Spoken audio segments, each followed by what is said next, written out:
Good morning. 12th class poetry number 12 है the noble nature. It is not growing like a tree in bulk doth make man better be. पेड़ की तरह बड़ा होना मनुष्य को महान नहीं बनाता है। It is not growing like a tree, grow का मतलब होता है विकास करना, उन्नति करना, पेड़ की तरह विकास करना, बड़ा होना। इन बल्क, और वो भी क्या था, साइज में विशाल होना। डोथ मेन बेटर भी, वो मनुष्य को महान नहीं बनाता। अर्थात मनुष्य की अगर उम्र और मनुष्य का शरीर अगर विशाल होता है या उनकी उम्र है बहुत लंबी होती है, लेकिन अगर उसके कार्य सार्थक नहीं है तो मनुष्य महान नहीं बन सकता। और standing long an oak, oak नाम का जो वृक्ष होता है वो लंबी अवधि तक खड़ा रहता है। 300 ईयर्स उसका जीवन काल होता है, लाइफ स्पान होता है, वो 300 ईयर्स का होता है। To fall a log at last, अंत में वो गिर जाता है। ड्राई, सूखकर, ब्लड, पत्तियों रहित होकर, सियर, मुरझाकर नीचे गिर जाता है। और लोक के रूप में इस्तेमाल में आता है, अर्थात जलाने की लकड़ी के रूप में काम आता है। अर्थात ओक नाम का एक ऐसा वृक्ष होता है जो 300 वर्षों तक जिंदा रहता है। उसका लाइफ स्पान 300 ईयर्स होता है, लेकिन 300 ईयर्स के दौरान न तो फल देता है न फूल देता है। लास्ट में मुरझाकर, सूखकर, पत्तियों रहित होकर नीचे गिर जाता है और जलाने की ईंधन की लकड़ी के रूप में काम आता है। ए लिली ऑफ ए डे, दूसरी तरफ लिली नाम का एक पौधा होता है, एक फूल होता है जिसका जीवन काल, लाइफ स्पान है वो 1 डे का होता है। इज फेरियर, फेयर यानी सुंदर, ER लगाया तो तुलनात्मक रूप से ज्यादा सुंदर लगता है। फार इन मई के महीने में वो ज्यादा सुंदर लगता है। ऑल तो यद्यपि it falls and die that night, lily नाम का जो फूल होता है उसी जिस दिन जन्म लेता है उसी शाम को वो मुरझा जाता है, मर जाता है। It was the plant and the floor of light, इसको फूलों का पौधा या रोशनी का पौधा कहा जाता है। इन स्मॉल प्रोपेशन, एक तरफ ओक नाम का वृक्ष होता है जिसका लाइफ स्पान 300 साल का होता है, बहुत विशाल होता है। दूसरी तरफ एक लिली नाम का फूल होता है जिसका जीवन काल 1 दिन होता है, छोटा होता है। आनुपातिक रूप से ये छोटा होता है। वी जस्ट ब्यूटीज सी, जो हम लिली को देखते हैं तो वो हमें सुंदर लगता है, अर्थात हमारी आंखों को भा जाता है। एंड शॉर्ट मेजर्स लाइफ में परफेक्ट भी, लिली का जीवन काल छोटा होने के बावजूद भी सफल होता है, पूर्ण होता है, अर्थात सार्थक होता है। वर्थवाइल, अगर मनुष्य का जीवन वर्थवाइल नहीं है, कार्यों से भरा हुआ नहीं है, सार्थक कार्यों से भरा हुआ नहीं है, हीरोइक डीड से भरा हुआ नहीं है, तो वो बेकार माना जाता है, वो महान नहीं कहलाता है। जबकि ऐसा एक फूल होता है लिली जिसका जीवन काल 1 दिन का होता है, लेकिन 1 दिन में ही वो देखने वाले के आंखों और दिल को भा जाता है, इसलिए उसका जीवन है पूर्ण होता है। पोइट का नाम है बेन जॉनसन। बेन जॉनसन प्रकृति से 2 सिंबल लेता है, एक ओक लेता है, दूसरा लिली लेता है। ओक की तुलना लिली के साथ की गई है। पोइट्री नंबर 2,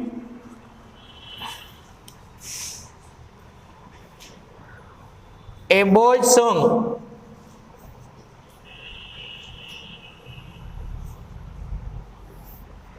एक लड़के का गीत है। पोएट्री नंबर 13, बिकॉज, क्योंकि, आई सेट, मैं बिछाता हूं, नो नहीं बिछाता हूं स्नेर, मैं कोई जाल नहीं फैलाता हूं, मैं कोई जाल नहीं बिछाता हूं। बट लीव्स देम, लेकिन उनको छोड़ देता हूं। फ्लाइंग फ्री, अर्थात पक्षियों को पकड़ने के लिए मैं किसी प्रकार का कोई जाल नहीं बिछाता हूं, उनको उड़ने के लिए स्वतंत्र रूप से छोड़ देता हूं। All the birds of the air, हवा में उड़ने वाले जो सारे पक्षी है, अर्थात आकाश में उड़ने वाले, विचरण करने वाले जो पक्षी है, बिलोंग टू मी, वो मेरे से संबंध रखते हैं। अर्थात कवि कल्पना करता है कि मैं पक्षियों को पकड़ने के लिए कोई जाल नहीं बिछाता, अर्थात उनको पकड़ के मैं पिंजरे में नहीं रखता हूं, उनको मुक्त रूप से पिंजरे के बाहर छोड़ देता हूं, स्वतंत्र रूप से आकाश में विचरण करते हैं, क्योंकि ये उड़ते हुए मुझे खुशी प्रदान करते हैं, क्योंकि ये मेरे से संबंध रखते हैं। From the blue tit on the sole, sole के नाम पर वृक्ष के ऊपर एक ब्लू टिट नाम की चिड़िया बैठी हुई है, छोटी सी गाने वाली चिड़िया का नाम है। To the eagle on the height, दूसरी तरफ आकाश में ऊंचाई पर उड़ने वाला बाज है। अनकेस्ड दे कम एंड गो, वो बिना रोके टोके आकाश में विचरण करते हैं, उड़ते हैं, अर्थात उनको क्या होता है, जब स्वतंत्र छोड़ दिया जाता है तो आकाश में मुक्त रूप से विचरण करते हैं। फॉर माई डिलाइट, अगर ये स्वतंत्र रूप से आकाश में विचरण करते हैं तो उसको देखकर मुझे खुशी महसूस होती है, अर्थात मुझे मेरे हृदय में खुशी महसूस होती है। एंड सो द सनवर्ड वे, सूर्य की तरफ जो जाने वाला रास्ता होता है उसको कहते हैं सनवर्ड वे। आई सोर, मैं सवार होता हूँ। ऑन द ईगल विंग्स, मैं बाज के पंखों पर सवार होता हूँ। अर्थात कवि कल्पना करता है कि मैं बाज के पंखों पर बैठ के और आकाश की तरफ विचरण करता हूँ। एंड इन माई हार्ट, और मेरे दिल में, ऑल द डे, पूरे दिन, द ब्लूटिट सिंग्स, मेरे हृदय में पूरे दिन ब्लूटिट नाम की जो गाने वाली छोटी चिड़िया है उसका गीत चलता रहता है। पोइट का नाम है विल्फर्ड विल्सन गिब्सन। इन्होंने प्रकृति से दो सिंबल लिए गए, दो पक्षियों का नाम लिया गया है। एक पक्षी का नाम है ईगल और दूसरे का ब्लूटिट। ब्लूटिट एक गाने वाली छोटी चिड़िया है। दूसरी तरफ विशाल पक्षी के रूप में उन्होंने ईगल को काम में लिया गया है। और ईगल है वो आकाश में ऊंचाई की तरफ उड़ता है, उसको देखकर कवि है वो खुशी महसूस करता है। इसलिए कवि पक्षियों की हिमायत करता है, एडवोकेट करता है कि पक्षियों को पिंजरे में बंद करके नहीं रखना चाहिए, उनको स्वाभाविक नेचुरल लाइफ है उसको जीने के लिए स्वतंत्र छोड़ देना चाहिए।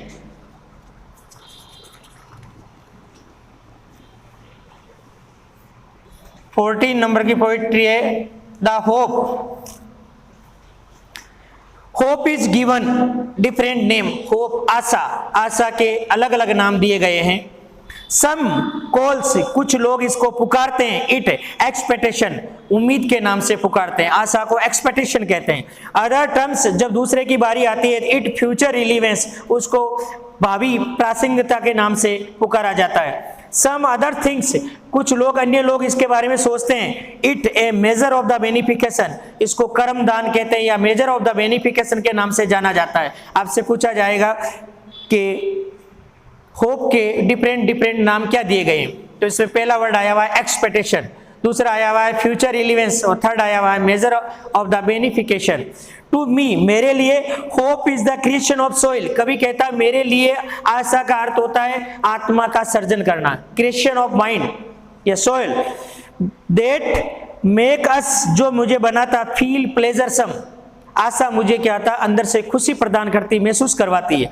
एंड लीप विद एंथुसिज्म, और मैं खुशी के मारे उछलने लगता हूँ। लीप का मतलब होता है उछलना, एंथुसिज्म का अर्थ होता है उत्साह, जोश। एंड ग्लो, मैं चमक के साथ उछलने लग जाता हूँ। इन द पास्ट, और पास्ट में आशा ने क्या किया, we have survived on the hope, past से हम प्रेजेंट में आए हैं तो ये आशा के कारण ही आए, अर्थात होप के कारण हमने क्या होता है हम आज तक सर्वाइव होते आए हैं, जीवित है, सजीव हैं।